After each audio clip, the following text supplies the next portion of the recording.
The story I have been too scared to share, A cut. This is part 1 of a creepy story I have never shared.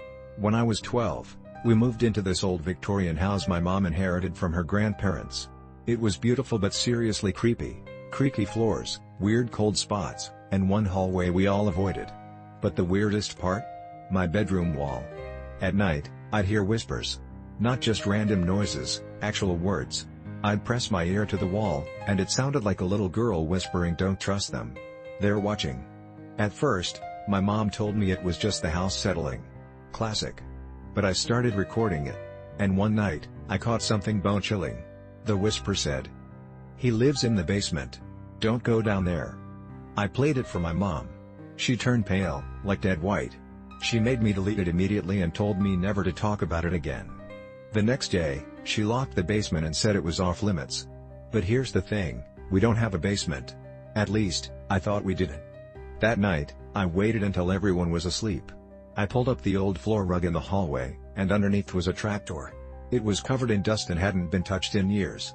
I opened it. The air was freezing and smelled like dirt and metal. And at the bottom of the stairs was a light. Someone had turned it on. I stood at the top of the stairs, heart pounding so loud it was echoing in my head. That light. It wasn't flickering.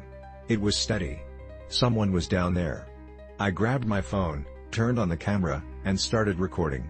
Step by step, I crept down the wooden stairs, trying not to breathe too loud. The air was thick, like the kind you get in underground tunnels. The deeper I went, the colder it got. At the bottom was a narrow hallway with brick walls.